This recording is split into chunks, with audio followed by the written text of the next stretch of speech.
Hello students, जय हिंद। This is Deepak Thakur and welcome to Gagan the deserving India. So guys, आज हम जो वीकली करंट अफेयर को डिस्कस करेंगे। ठीक है, कुछ क्वेश्चंस मैं आपके लिए लेकर आया हूँ वीकली करंट अफेयर्स के, उनको हम डिटेल में डिस्कस करेंगे और लास्ट तक बने रहें क्योंकि एक क्वेश्चन जो है वो आपका होमवर्क क्वेश्चन है जिसका आंसर आपने नीचे कमेंट बॉक्स में देना है। क्लियर? तो चलते हैं हम अपने फर्स्ट क्वेश्चन की तरफ जो हमारे वीकली करंट अफेयर का पहला क्वेश्चन है। एंड क्वेश्चन है, what is the primary aim of the red flag 24 exercise recently held in Alaska? कि प्राइमरी एम क्या है जो अभी रेड फ्लैग 24 एक्सरसाइज हुई है अलास्का में। तो इसका प्राइमरी एम जो है, अगर इसके प्राइमरी एम की बात करें तो इसका प्राइमरी एम है integrate air crew in a multinational environment through advanced aerial combat training. यानी कि आपका ऑप्शन नंबर बी जो है वो आपका करेक्ट ऑप्शन है। ठीक है, क्या है? Integrate air crew in a multinational environment. देखिए, जो इंडियन एयरफोर्स है, ठीक है, they arrived at Ilsen Air Force Base, Alaska, for the Red Flag 24 exercise, deploying Rafale fighter jets. ठीक है, ये क्या है? एक 2-week advanced aerial combat training exercise है which integrates multinational air crews in realistic scenarios. इसमें जो है लगभग 3100 सर्विस मेंबर ने पार्टिसिपेट किया और लगभग 100 एयरक्राफ्ट ने जो है वो इसमें पार्टिसिपेट किया using 77,000 square miles of air space in the joint Pacific Alaska range complex. This exercise has occurred since 1975। ये भी आपके लिए बहुत इंपॉर्टेंट है कि ये जो एक्सरसाइज है ये 1975 के बाद कंटिन्यूसली हो रही है। ठीक है, अगला क्वेश्चन की अगर हम बात करें नेक्स्ट क्वेश्चन की, तो नेक्स्ट क्वेश्चन है, recently which medical institution has won the 2024 Nelson Mandela award for health promotion by WHO? कि कौन सा ऐसा मेडिकल इंस्टीट्यूशन है जिसने नेल्सन मंडेला 2024 अवार्ड जो है वो जीता है for the health promotion by the world health organisation?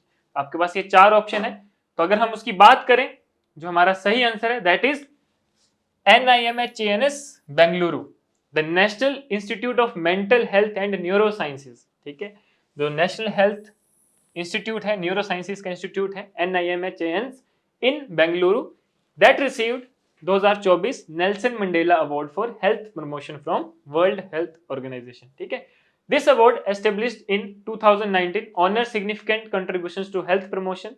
Union health minister doctor Mansukh Mandaviya and union health secretary Shri Apoorva Chandra congratulated, highlighting it as a recognition of India's effort in inclusive healthcare and pioneering mental health work. ठीक है, कि ये जो award है ये mental health care के लिए जो है वो इस इंस्टीट्यूशन को दिया गया है और अपना जो हेल्थ केयर सर्विसेज है उसको और अच्छा बनाने के लिए इस इंस्टीट्यूशन को जो है नेल्सन मंडेला अवार्ड ये दिया गया है। ठीक है, आगे अगर हम बात करें नेक्स्ट क्वेश्चन की, तो recently which state has introduced artificial intelligence learning in the class 7 ICT text book? तो कौन सा ऐसा स्टेट है जिसने आर्टिफिशियल इंटेलिजेंस को इंट्रोड्यूस किया है अपनी क्लास 7 की टेक्स्ट बुक में? और ये देखो जाए तो एक बहुत ही बड़ा स्टेप है और बहुत ही जरूरी स्टेप है कि बच्चों को बिल्कुल छोटे से, मतलब कि स्कूल लेवल से जो है आर्टिफिशियल इंटेलिजेंस के बारे में जानने का मौका मिलेगा। तो उनको जो है अगर उसमें इंटरेस्ट आता है तो वो अपना योगदान जो है वो आर्टिफिशियल इंटेलिजेंस में दे सकते हैं। तो ये बहुत ही बड़ा स्टेप है और ये बहुत ही अच्छा स्टेप है। तो देखा जाए जो केरला है, ठीक है, इन्होंने क्या करा है, अपनी क्लास 7 की टेक्स्ट बुक में जो है वो AI आर्टिफिशियल इंटेलिजेंस लर्निंग को जो है वो इंट्रोड्यूस किया और ये बहुत ही अच्छी मूव है to educate over 4 lakh students about artificial intelligence. कि लगभग 4 लाख 7th क्लास में पढ़ने वाले बच्चे जो है वो इसके बारे में जानेंगे। तो बहुत ही बढ़िया स्टेप है ये और ऐसा होना चाहिए कि लगभग हर एक क्लास में, यानी कि हर एक स्टेट जो है वो ये अपनी एक नए क्लास में जो है वो इसको इंट्रोड्यूस करवाए as a syllabus, as a part of syllabus, so that कि जो हमारे आज की यंग जनरेशन है वो पहले से ही जो है वो इसके बारे में जागरूक हो जाए। अगले क्वेश्चन की बात करते हैं। नेक्स्ट क्वेश्चन है, which space organisation recently developed computational fluid dynamics software named Prabha? तो कौन सी स्पेस ऑर्गेनाइजेशन है which recently developed computational fluid dynamics CFD develop किया है सॉफ्टवेयर जिसका नाम रखा है प्रभा? ठीक है, तो वो है आपकी इसरो, यानी कि इंडियन स्पेस रिसर्च ऑर्गेनाइजेशन जो है इन्होंने डेवलप किया है Prabha, a computational fluid dynamic CFD software at the Vikram Sarabhai space centre. ये भी आपको पता होना चाहिए। ठीक है, और ये जो है parallel RAN solver for aerospace vehicle arrow thermodynamic analysis, ठीक है, ये इसकी फुल फॉर्म है, simulates airflow for launch vehicles which is crucial for designing their shape, structure and thermal protection system। तो इसका मेन जो काम है वो ये रहा कि they are stimulates air flow for launch vehicles, they are crucial for designing their shape structure, जो भी उसकी थर्मल प्रोटेक्शन सिस्टम है, ठीक है, and it is also use in the Gaganyaan programme for analysing human rated launch vehicles, ठीक है। तो गगनयान जो आपका मिशन है उसमें भी जो है वो इसको यूज किया जाएगा। तो ये जो है इसके कुछ फीचर्स हैं प्रभा के, तो ये आपको पता होना चाहिए। नेक्स्ट क्वेश्चन की अगर हम बात करें तो recently which state government inaugurated plastic waste management and recycling plant, तो कौन से स्टेट गवर्नमेंट ने जो है वो इनॉग्रेट किया है plastic waste management and recycling plant को, तो अगर हम देखा जाए इसका आंसर है सिक्किम, ऑप्शन नंबर ए। तो जो ट्राई शक्ति कॉर्प्स है इंडियन आर्मी की, ठीक है, they marked world environment day with go green initiative in north Bengal and Sikkim which including the launch of a plastic waste management plan in east Sikkim, ठीक है। सद्भावना इनिशिएटिव के अंदर जो है इस प्रोजेक्ट का जो मेन एम है to promote sustainability and local economic development by recycling plastic waste. तो ये जो मेन जो है इसका जो एम है that is to recycling the plastic waste management into road materials and bricks, clear. और इसमें जो है जो सिक्किम गवर्नमेंट है उसका भी बहुत बड़ा पार्टिसिपेशन है, क्लियर।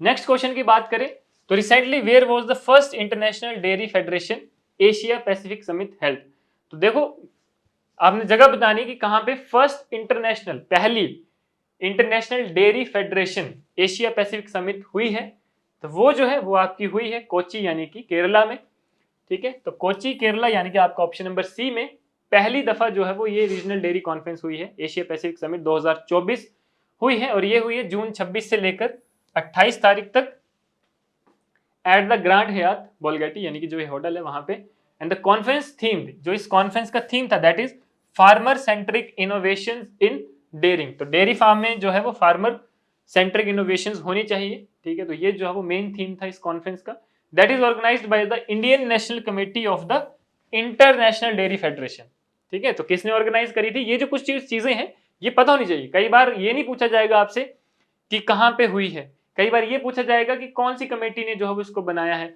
या फिर इसकी थीम क्या थी। दैट्स वाई मैं आपको ये जो करंट अफेयर है ये डिटेल में आपको एक्सप्लेन कर रहा हूं, क्योंकि एक क्वेश्चन से 5 नए क्वेश्चन जो है वो बनते हैं, क्लियर।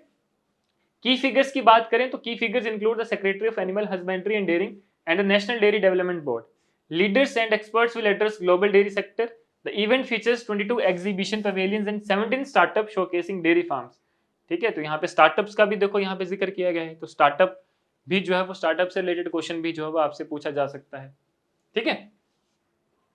नेक्स्ट क्वेश्चन की बात करें तो recently which country has become the 100th full member to join the international solar alliance. देखो इंटरनेशनल सोलर अलायंस की बात की गई है, तो कौन सा ऐसा कंट्री है जो कि 100th मेंबर बना है, फुल मेंबर बना है इंटरनेशनल सोलर अलायंस का, तो इसका आंसर है पैराग्वे यानी कि आपका ऑप्शन नंबर ए। तो पैराग्वे जो है 100th फुल मेंबर बना है इंटरनेशनल सोलर अलायंस का by officially handling over its instrument of ratification in new Delhi, ठीक है। International solar alliance that is cofounded by India and France, देखिए बहुत बड़ा एक टॉपिक है इंटरनेशनल सोलर अलायंस, ठीक है। कब हुआ था, 2015 में जब COP21 की मीटिंग हुई थी, उस टाइम इंटरनेशनल सोलर अलायंस जो है वो मतलब वास्तविकता में आया था, उसकी फाउंडेशन हुई थी, और इसमें जो दो को फाउंडर है that is India and France, ठीक है। And it's promotes global solar energy deployment, main इनका फोकस क्या है, to promote global solar energy, ठीक। The alliance now has 119 signatories with 100 ratified members, 119 signatories हैं और 100 जो है वो full fledged members जो है वो इस alliance के हैं। और ये जो international solar alliance है that aim to implement the Paris climate agreement through extensive solar energy adoption, clear। तो ये जो है वो इसका मेन एम रहेगा, क्लियर गाइस। आगे अगर हम बात करें नेक्स्ट क्वेश्चन की, तो which organisation recently release the world drug report 2024 report, तो कौन सी ऐसी ऑर्गेनाइजेशन है जिसने रिलीज करी है वर्ल्ड ड्रग रिपोर्ट 2024, तो ये रिलीज करी है आपकी ऑप्शन नंबर सी यानी कि United nation office on drugs and crimes यानी कि UNODC। तो इस ऑर्गेनाइजेशन ने जो है वो ये रिपोर्ट रिलीज करी है, क्लियर। कब करी है, जून 26 को। मेन एम क्या है, to combat drug abuse and trafficking globally, clear, and this report highlights rise in illicit drug use with 292 million users worldwide by 2022. Cannabis remains the most abused drug followed by opioids and others. तो cannabis जो है वो सबसे top most abuse drug है। Reasons like the triple frontier and golden triangle face significant criminal activity.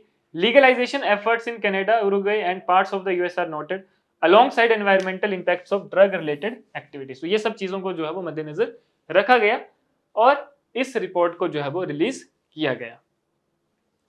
आगे अगर हम बात करें नेक्स्ट क्वेश्चन की, तो recently Indian army engineers have constructed a 150 foot suspension bridge in which state to reconnect the border villages which got cut off due to heavy rains. की Indian army engineers ने 150 foot suspension bridge बनाया है। तो कौन सी state में बनाया है, ताकि जो बारिश की वजह से जो वो चीजें डिस्कनेक्ट हो गई थी, दो जगहें वो जो दोबारा से कनेक्ट हुई है, यानी कि जो बॉर्डर विलेजेस हैं, तो वो आपने बताना है कि कौन सी स्टेट में जो है वो इंडियन आर्मी इंजीनियर्स ने ये ब्रिज कंस्ट्रक्ट किया है। तो इसका सही आंसर होगा सिक्किम, यानी कि आपका ऑप्शन नंबर बी। तो सिक्किम में जो है इंडियन आर्मी के जो इंजीनियर्स हैं उन्होंने 150 फीट का एक सस्पेंशन ब्रिज बनाया है। ठीक है, क्लियर, विद इन 48 आवर्स। तो ये न्यूज में इसलिए था क्योंकि बहुत ही कम टाइम में जो है वो इंडियन आर्मी के इंजीनियर्स ने ये काम करके दिखाया to restore connectivity to border villages affected by heavy rains and landslides. Clear, इसका जो इनिशिएटिव है, this initiative aimed to aid locals following the tragic loss of 6 lives earlier this month, and suspension bridge feature roadways suspended from cables anchored securely, providing crucial infrastructure amidst challenging terrain and adverse weather condition। कि ये जो adverse weather condition है उसके against भी जो है वो ये काम करेगा। क्लियर, जब रोड्स वगैरह का काम जो है वो यूज में नहीं आता। क्लियर है। अब जो नेक्स्ट क्वेश्चन है ये आपका होमवर्क क्वेश्चन है, इसका आंसर जो है वो आपने नीचे कमेंट बॉक्स में देना है। और आपका क्वेश्चन है, which organisation recently publish the report sustainable development report 2024। तो कौन सी ऐसी ऑर्गेनाइजेशन है जिन्होंने अभी जो है वो ये रिपोर्ट पब्लिश करी है, that is sustainable development report 2024। तो ये आपके पास 4 ऑप्शन है, आपने बताना है कि कौन सा ऑप्शन जो है वो बिल्कुल सही है और आपने नीचे कमेंट बॉक्स में इसका आंसर देना है। क्लियर गाइज, तो ये थे आपके इस वीक के करंट अफेयर, जो कि मोस्ट ट्रेंडिंग करंट अफेयर्स थे, जो आपके एग्जाम पॉइंट ऑफ व्यू से बहुत ज्यादा इंपॉर्टेंट थे। ऐसे ही अब नेक्स्ट वीक भी जो है वो हम नेक्स्ट वीकली करंट अफेयर्स को डिस्कस करेंगे। तब तक के लिए आप हमारे साथ बने रहें और इनको जो है आप प्रॉपर्ली नोट डाउन भी कर सकते हैं। क्लियर गाइज, तो मिलते हैं नेक्स्ट वीडियो में, तब तक के लिए धन्यवाद, जय हिंद।